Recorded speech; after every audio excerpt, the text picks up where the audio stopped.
being recorded from now onwards. Just to recap, my apologies for being late. I got delayed in parking my vehicle. There's been a big change to campus. Just by the way, when you come for your control test and when you do need to come to campus again, just make allowance for the fact that you're going to experience delays, especially if you're coming with a vehicle. And also, you're going to experience delays at the lifts because we now all enter from the back entrance of the UT, and the lifts are basically jam-packed. So it takes quite a while to come, especially onto the third floor, fourth floor, fifth floor. Okay, that's just beside the way. With regard to this lecture, it will be a short lecture. I've got a meeting. Well, we've got quite a few meetings yesterday and this afternoon. So I need to go off at about 10 to join, so at about 11 to join another staff meeting. So I'll just keep it short. But I started with the section on stormwater reticulation design. I'll cover it in full in next week's lecture. So I will go through a full design example with you because you only really grasp the full extent of it when you go through the example. There is a very good example in the notes. In the Iteguini design manual, but you might find it a bit difficult to follow. I have written that whole example out in a more friendlier format, which you might find easier to follow with more explanations, because some of the figures I just worked out and put into those examples. It's meant for an experienced design engineer. So as a student, you might have some difficulty following that example. You will be able to work it out, but it'll just take you a bit longer. But okay, so if I may just confirm with you, do you see the design manual on your screen currently?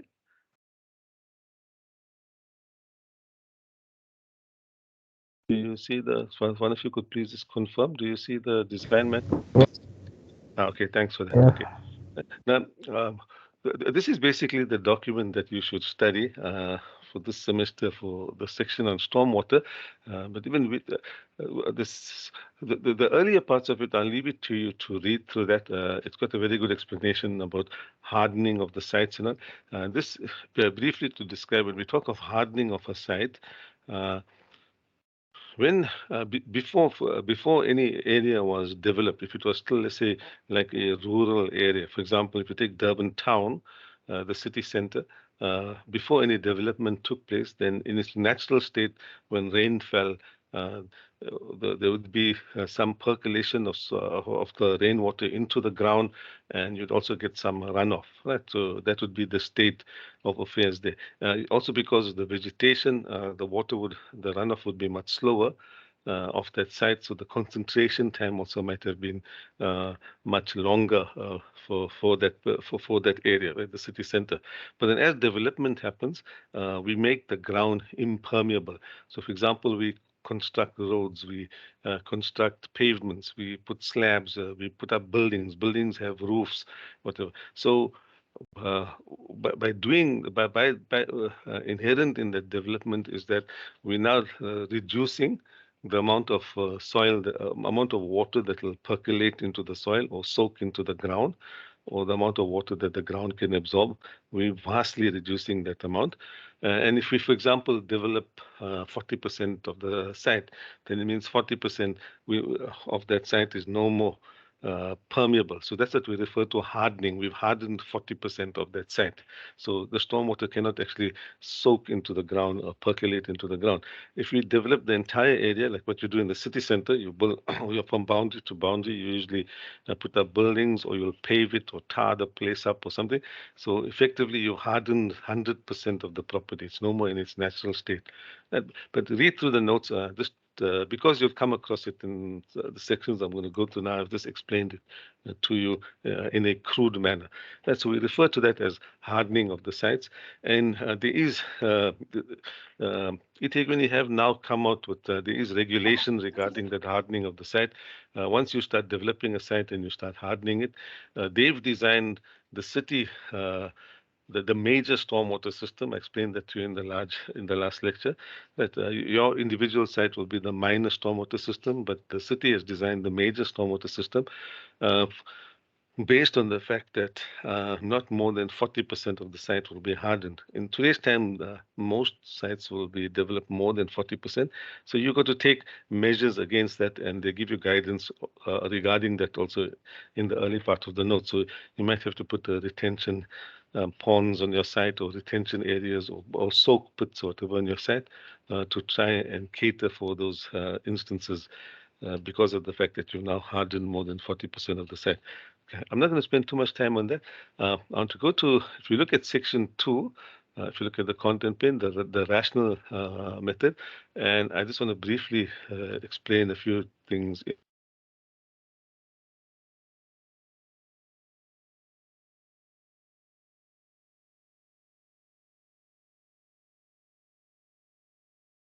From in the past, and I've spoken to Dr. Siam, he did mention to me that he does cover the rational method, so you are familiar with it. So I'm not going to spend too much of time. You should be familiar with all of these things. So it'll just be a revision for you. And the first is the formula for the rational method to work out the flow, the maximum peak runoff. And please, when you're working with this formula, you must be clear in terms of the units you are working with. So you'll find in different books, you'll find the factor by which you're multiplying by or dividing by, for example, the 360 here, will vary depending on what units you're going to be working with, right? So just make a note of it. In this particular course of this manual, we're working with this formula, and it's measured in cumex. Cumex stands for cubic meters per second.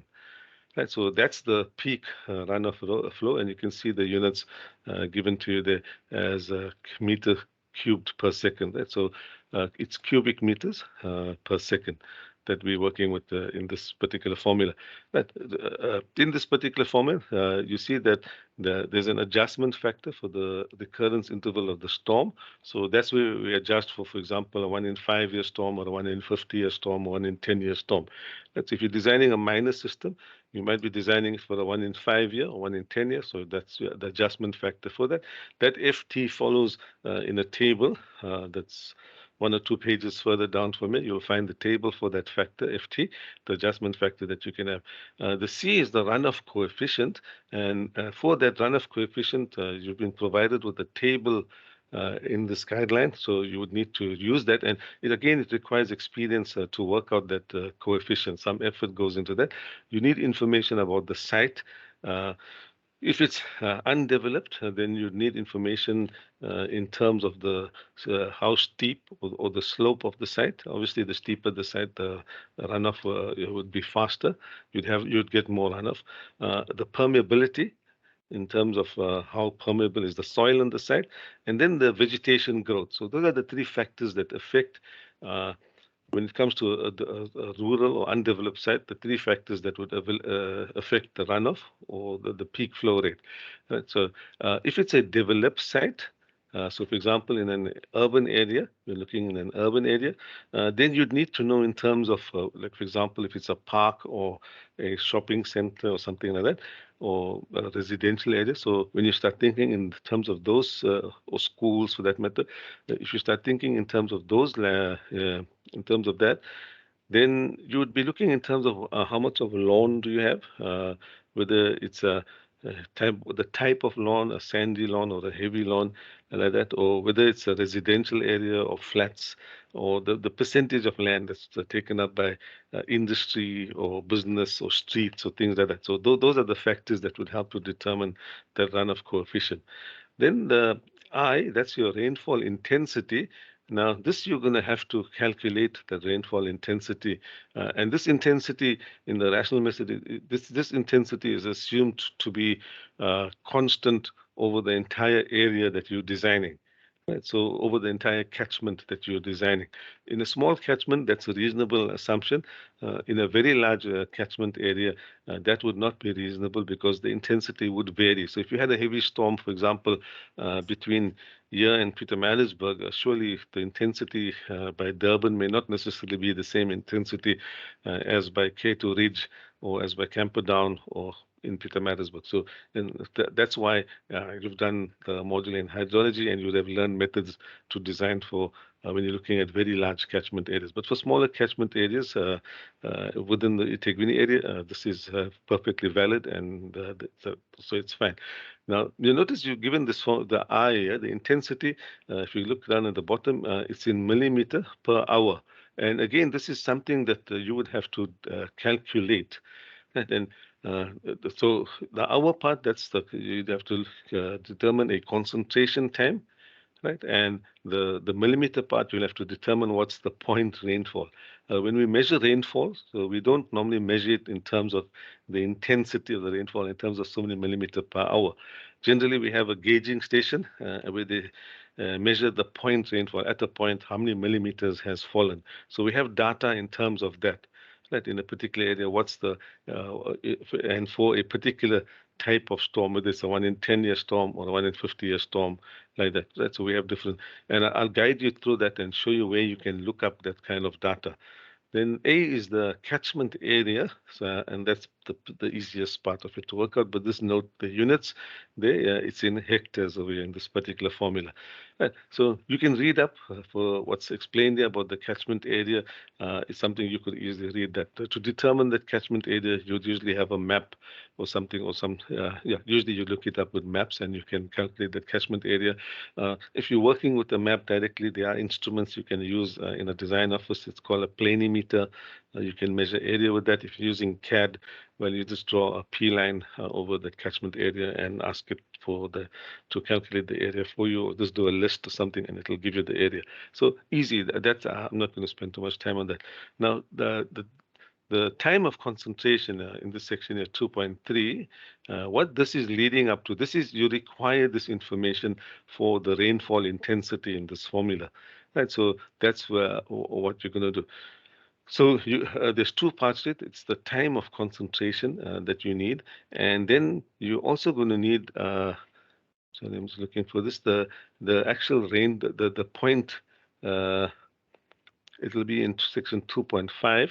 So let me just go down here. I just want to show you. You'll see at this in 2.5 where they talk of the rainfall intensity, and in this particular section you're going to need the point rainfall for that. So it's a combination of these two values, the point rainfall and the time of concentration, that will help you determine the rainfall intensity. Now, the time of concentration, it's the time that it takes for flow from the remotest part of your catchment area to reach the point that you are designing. So you want to calculate the peak runoff flow at a particular point in your catchment. So how long does it take rainfall from the furthest part? What's the longest time it will take for any rainfall that has fallen in your catchment area to reach that particular point? Sorry if I made this. There's some disturbance coming through. So I may request if you could just mute your mics. Okay, so this is the concentration time, and it does require quite a bit of effort in terms of doing these calculations. And there are various formulas given to you again, depending on whether you have sheet flow or whether you have channel flow again. Right? Sometimes you don't have a developed channel for the flow. The flow is just flowing on the ground, and that's usually in the upper reaches of your catchment area. Right. So there you might have sheet flow, and then after a while you'll have channel flow, and you have different formulas for those two different situations like that. So that's you see a mention is made of sheet flow. And then when you have a flow part itself, you then have to consider the case of channel flow when you have those particular, and you're given formulas for these particular types of flow. You must have done it in your hydrology module also. So I'm not going to spend too much time on that. They are given to you in the textbook. I'm just in these notes over here. So just bear with me. I just want to. I just want to point you towards the formulas that are provided there. Looking for that. Just to make it quicker, I can guide you to the relevant page where that is done. It's in section 9. Right. So if we go down to section 9, you'll find those. So let's page down. I'm just paging down. Just bear with me. I'm looking for section 9 and there's notes here. If you go to section 9, here you see the calculation of the concentration time over here. Right now, you can see that there's for overland flow, that's or sheet flow. That's what some people refer to it as sheet flow. Some would call it as overland flow. The Kirby formula is given for you, and again, you can easily. It's easy enough to follow that. The formula is given to you at that point over there, and you're given some factors again. You just plug in those numbers. Well, it's easy once you know how to do it, but you're going to have to spend some time and study it and learn how to use these formulas.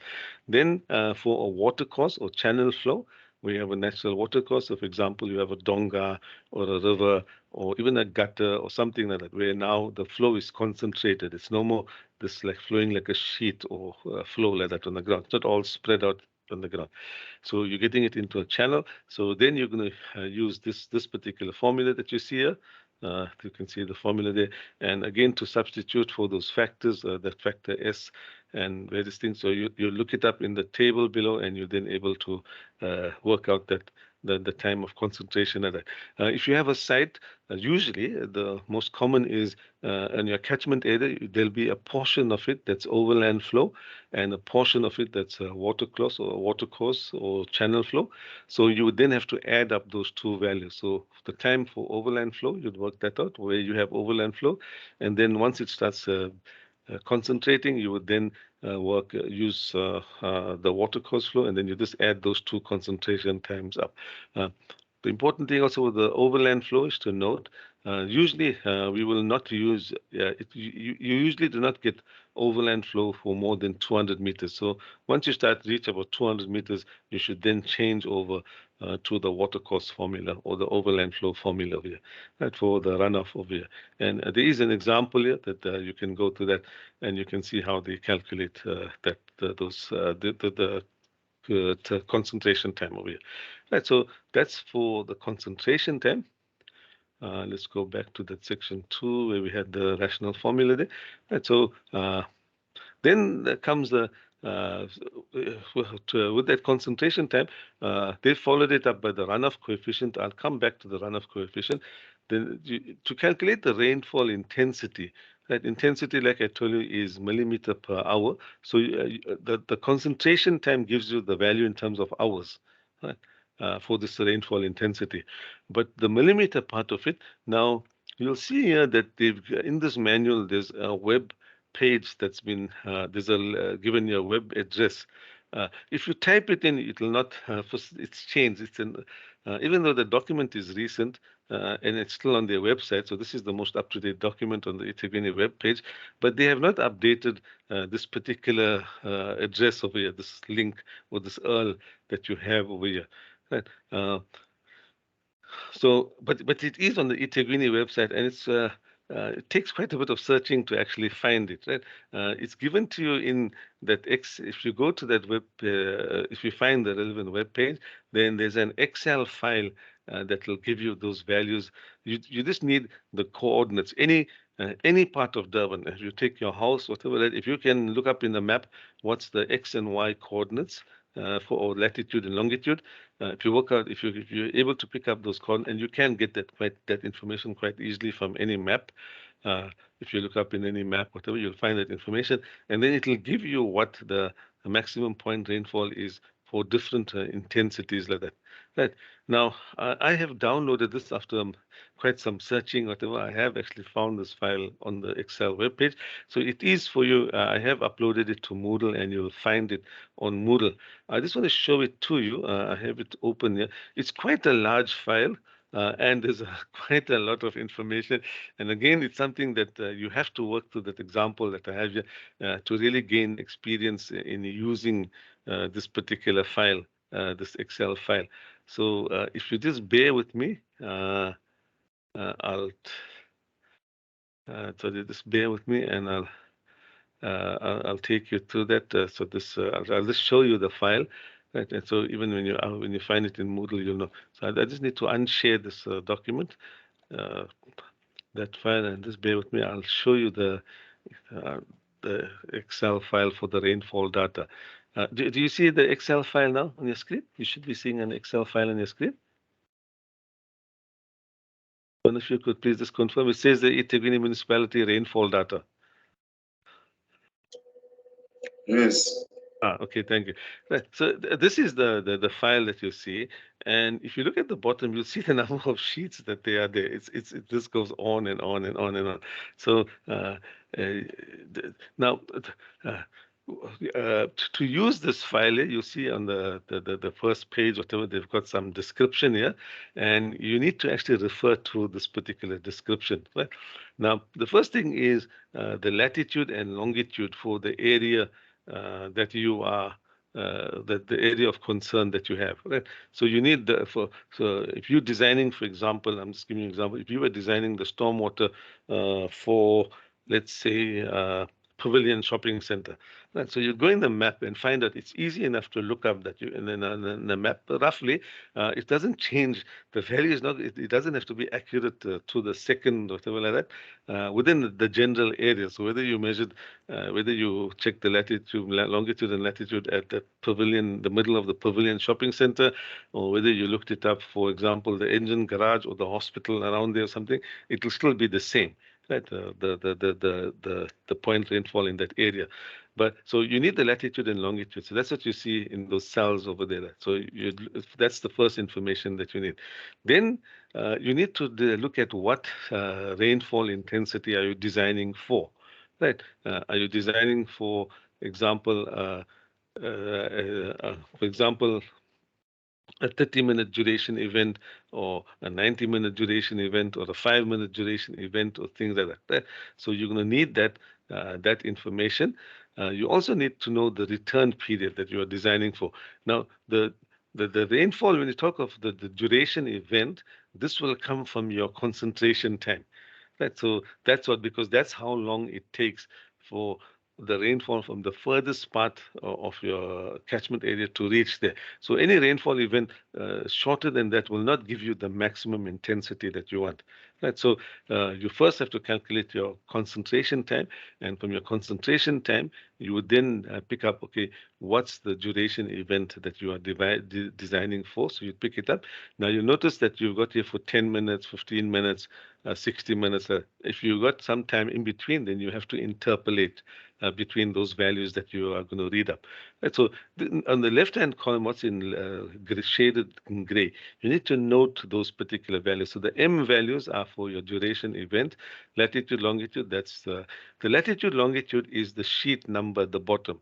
So what I'm clicking on now, for example, that's a particular sheet. So this is for 2929. Or if you look at the next one, 2930, right? Latitude 29, longitude 30, like that. So you can see latitude 29, latitude, in terms of the degrees, and the longitude over here, you can see 30. And then you have the minutes, so you have to locate correctly to the minutes. Right? So that's the first part. You need to first to identify, to open the right sheet in terms of the latitude and longitude.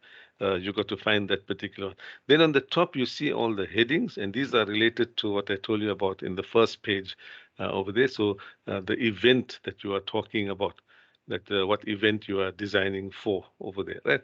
Now, you also got to look here, the RP code, you see in the top there, the RP code. Let's go back to the top here. The RP code, that's your return period, right? You can see RP, return period.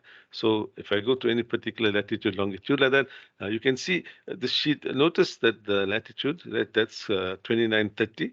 Right, so this bottom sheet, the bottom number, that's your constant value. So that's your latitude value. That each sheet is for the latitude. Notice as I'm paging down, that's not changing. What's changing is the longitude values, right? The minutes.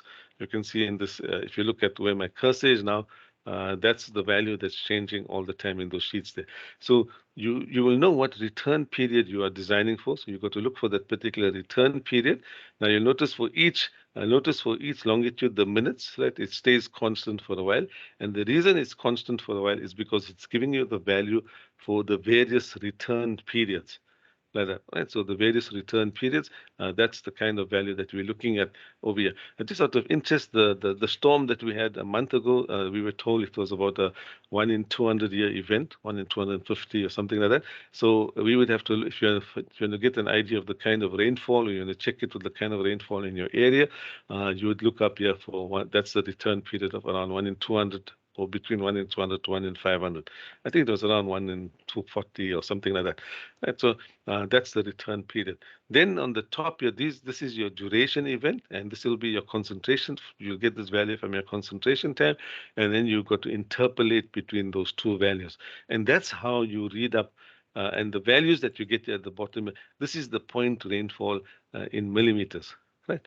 Millimeters of rainfall that you get over here. So if you had a value, for example, let's say we're talking of 30 minutes to 40 minutes to 45 minutes. If you had, for example, 38 minutes, then you would have to interpolate between those two values, 101 and 116, and that's how you get the point rainfall. Right? I expect you to be able to do these calculations and determine it. If you're given the latitude and longitude on your site, you should be able to calculate the actual point rainfall for that, so by using this particular map here. The other values that you see there, SC, DC, and the code over there, again, if you go to the SC, short duration cluster number, don't worry too much about that. The DC, don't worry too much about those values. Right. So the main values are these M values, and your return period, and then your latitude and longitude. That's what you want for that. We're not really looking at the D1 to D7, where you got these are extreme events again, where you're looking, this is for the cyclonic rainfall, where you get cyclonic rainfall over a few days, for example, so anything between a 1 day and a 7 day duration. It's just a continuation of the previous values. Right? These are for so many minutes. If you count those minutes, eventually you'll reach a 1 day event, and then a 2 day, and it continues like that in this table over here. Which, if you go back to those values, you'll see. Just on the page across, you'll see that's for the 1,440-minute event, and then 1 whole day, 2 whole day, 3 whole day. So yeah, uh, in your particular case, I don't think you'll be looking at uh, a concentration time of 1 day or 2 day like that. So you wouldn't really be looking in those values. Right. So this is the table. It is on Mural. You can download it. It's a good idea for you to keep it on record, because this is the rainfall data, the historical rainfall data that has been collected for eThekwini, for the eThekwini area. And so this is the way you actually can determine for your design purposes the rainfall data for a particular latitude and longitude within the eThekwini region. Okay, so let me unshare this data. Let me unshare this table and come back.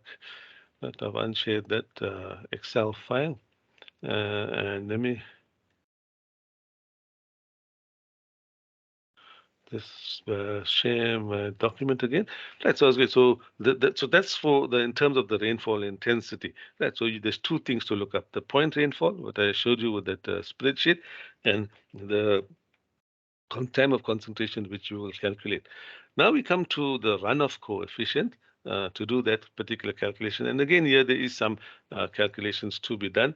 For the runoff calculation, you need you need to divide your catchment into the various categories, right? And the categories that are there, that are given for you. So I'm looking at the runoff coefficient. Sorry, I'm just trying to find into the kind of categories that you're given in this particular table over here.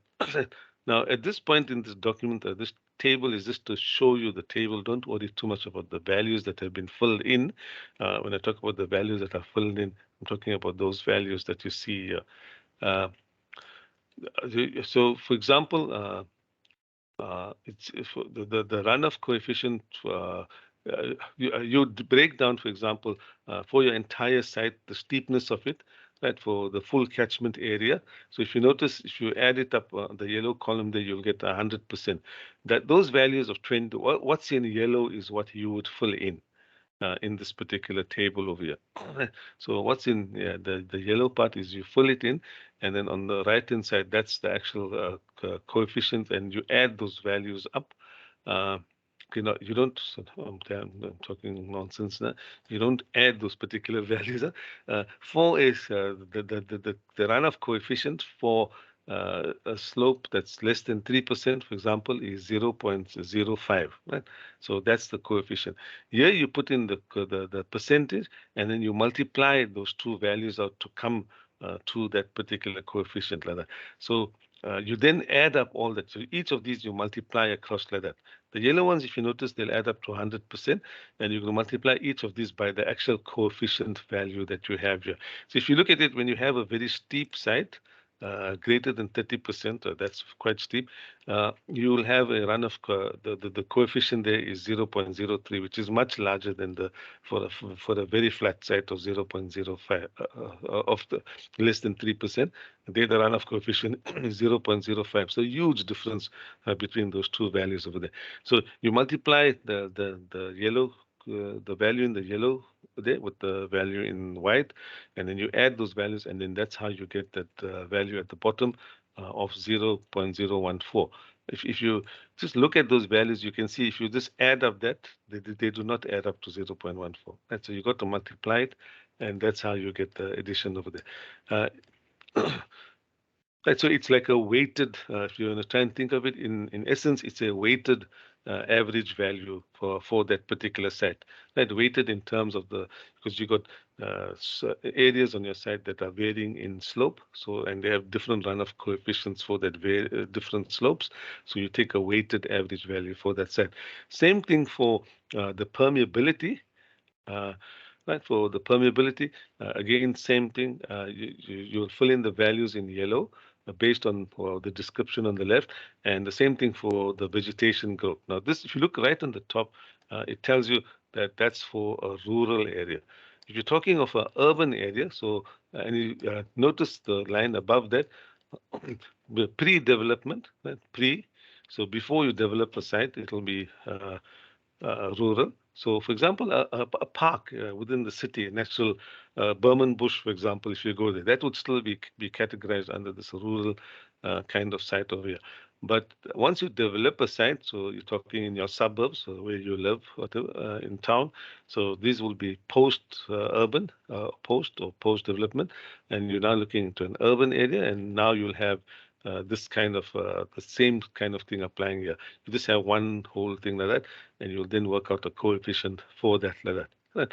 And if you have a site that's broken up, some of it, if you have a large area, some of it might be rural and some of it might be urban. A suburb is quite possible to have that kind of situation. So there you have it. You will then take weighted factors for those, depending on what percentage is rural and what percentage is urban. And in that way, you eventually come up with a figure for your runoff coefficient, and you then have a weighted average runoff coefficient like that. Just out of interest, if you again note, if you add these values up here, all of these are values over here, you notice that you will not get a full 0.1 or something like that. Also, they do not add up to 1 over here. So they're specific for that description that's on the left-hand side over there. Also note, if you look at roofs and streets, those are fully hardened, so 100% of what falls in there, so you can see 95% of it is going to come out as runoff from your site.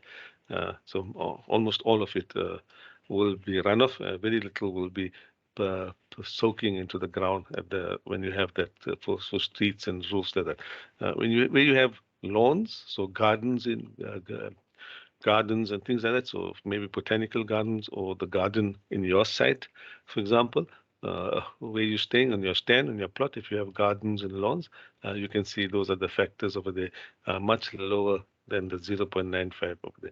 Right, so this is for the runoff coefficient, and it does take again practice to use this table. And there is an example where there's 2 examples that you can get practice with these tables in this particular section of the notes. A little bit further down, after this concentration, so I just want to go there. Okay, before I move on, I know I'm jumping a bit here. I did speak to you earlier about the adjustment factor for for different, depending on the kind of storm that you had, whether on the storm that you were designing for, right? Whether for the return period of the storm. So whether you're looking at the 1 in 2 year or 5 year or 10 year, and these are the reduction factors that you see. So this is where for your rational formula, this is where you would find that if you recall, there was that factor FT.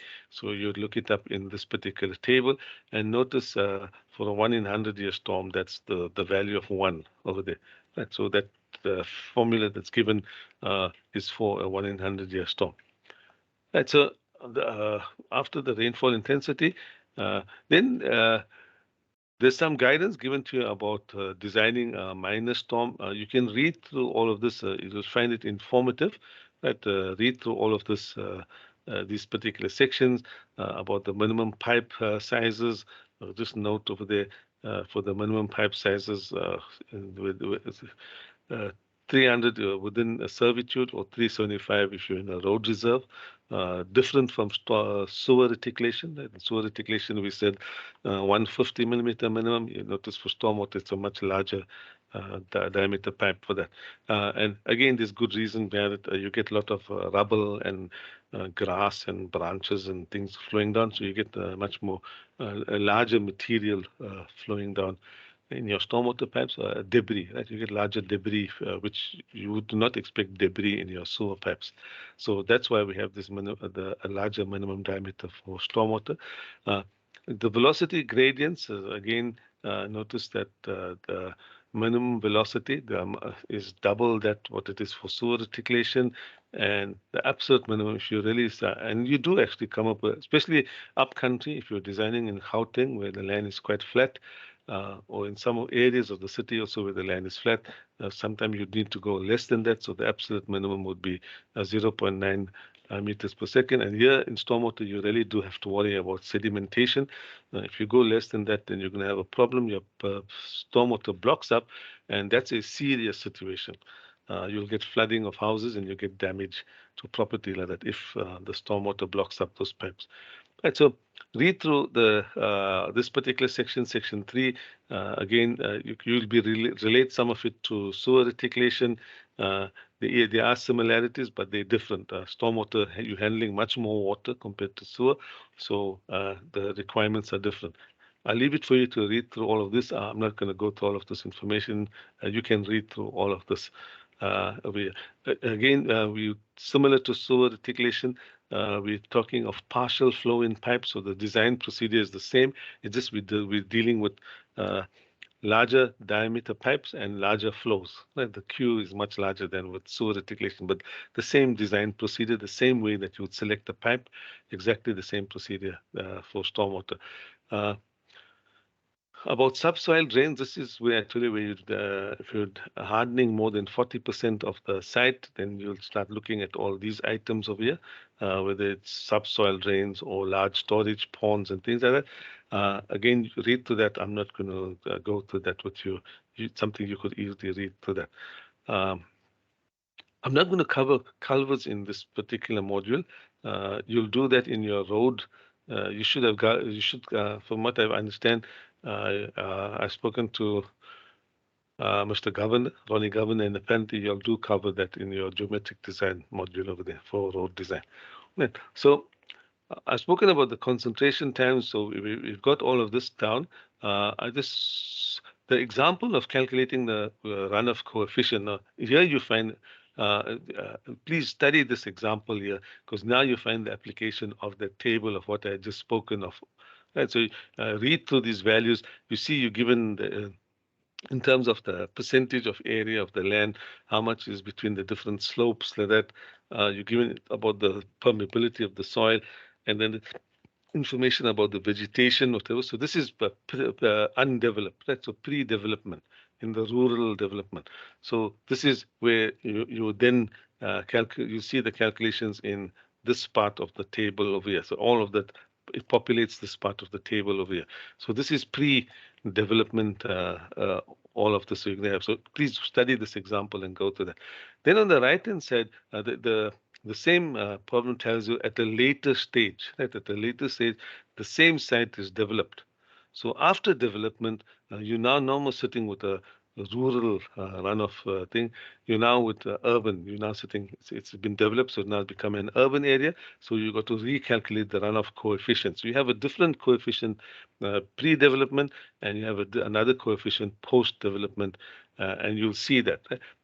You can see 60% of that site has been urbanized, 40% is still rural. So you'll see how this area weighting factors also uh, work in this particular in the table to work out your final runoff coefficient. So please do study this table. It's something you could quite easily manage by yourself. I have explained to you earlier about the table, so I want you to study that in detail. Spend some time. It's an important part. If you get this part wrong in your calculations, then the rest of your calculations will all be wrong, right? Because if you get this wrong, your runoff coefficient is wrong, then your flow is wrong, your Q value is wrong, which means you're going to design all your the stormwater pipes, everything will be wrong, everything will be wrong after that. Right? So it's important to get this part here correct. It's also important to get your concentration time correct. Right? So uh, read through section 11. It's just it gives you the method for the design. And you can read through the section 12, the general methodology.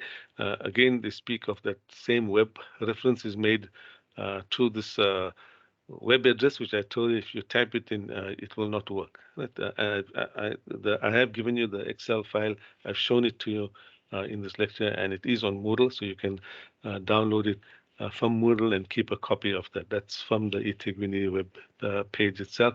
In fact, in Moodle, I've even given you the URL, the correct URL for that over there, for this particular, for the correct document that you need to find on the eThekwini website. And so read through this particular section. It'll help you in design for the actual design example.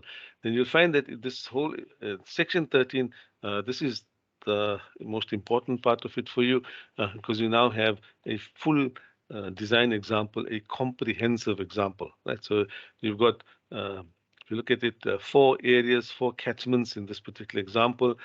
Some of it will be sheet flow, some of it is water course flow like that, and it's then going to come into a car. Some of it is piped, some of it is in channels. There's catch pits over there, so you're adding more water at different points over here. And I will go through this example with you in detail. Now that you understand about the formula, the runoff coefficients, the intensity, the rational formula, we've been through that.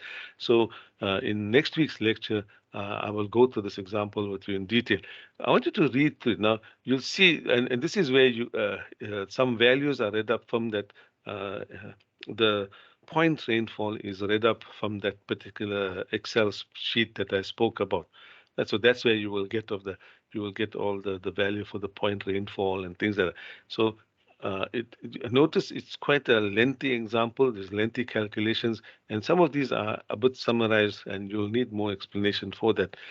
For these some of these calculations over here. That's just, you'll see it's 1, 2 pages, 3 pages. It goes on and on and on.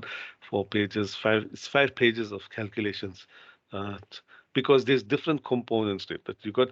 Let me just go back to that example. I just want to zoom out so you can see the entire area. So you see you got area 1, that's your catchment area 1, and all of that flows into a culvert or into a pipe at a catch pit at A. Like that, right? So you're going to now you need to work out the pipe size at that point A. What diameter pipe or what between AB, the pipe between AB. Like that. So you need to design that pipeline AB. Then, so the water flows in pipeline A, but then at B, you got catchment 2, and you can see the flow from catchment 2 is now entering into the catchment at point B. So the pipe between B and C1 over there, that you now have extra flow, additional flow coming compared to the catchment A. So you now will have to design that again, and you got to also know you need to know the fall of the pipes or what slope of those pipes are before you can actually select a suitable pipe diameter for that. Then between C and D, again, now you've got the catchment area 3, and the flow for that catchment area 3 arrives in the pipe at this at the catch pit of some at midpoint over there. So between B and C1 or it's at C2, whatever, I don't know, I can't see that so clearly. You'll have a particular pipe size, and then you can have another pipe size between that C2 and D. And then from D to E, you now have uh, the flow, the slope of the ground is going to change. So you'll have a particular, you might have a different pipe diameter. And then at E again, the catchment, the flow from catchment area flow enters into that point over there and it then discharges into what looks like a stream or a river at that point at the bottom over there. And so uh, it goes through all of the calculations that you would need, all the considerations. So something, it's a comprehensive example, like I mentioned. You need to work through this example to really get to grips with stormwater design. So these calculations have been presented in the context of a design engineer to help them follow it. As a student, you may not always find it that friendly reading these calculations.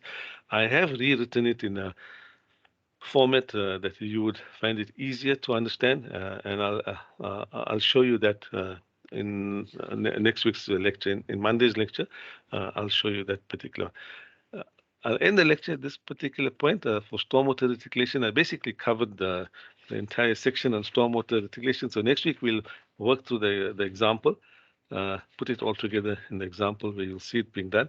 And that will be the end of stormwater. And then the week after that, I'll cover rigid pipes, flexible pipes, embankment conditions, trench conditions, and things like that for selection of a pipe and the strength of a pipe. And then we'll be done with that. Just one more before I end the lecture.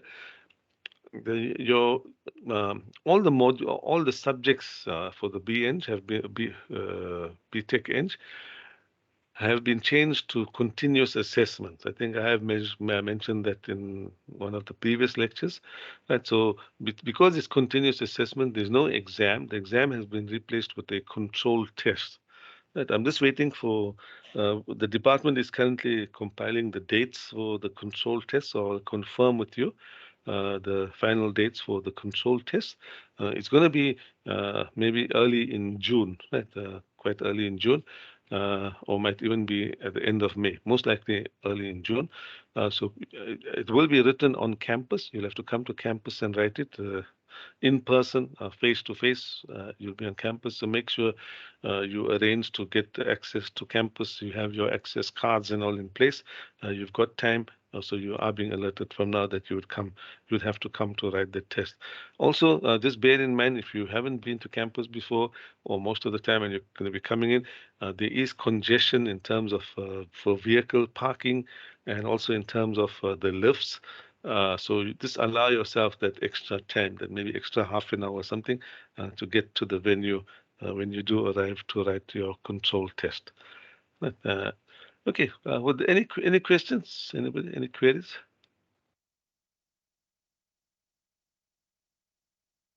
Anybody? Any query regarding stormwater design? No one. If I may ask, just before we go, in terms of the rational method, how, from what you've seen in the lecture, how much of it have you done in your hydrology module?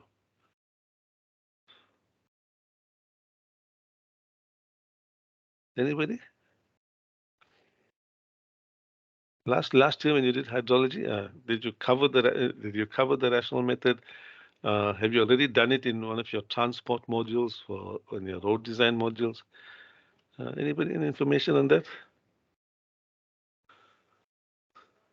No one. Yes, no, you didn't do it. You did it.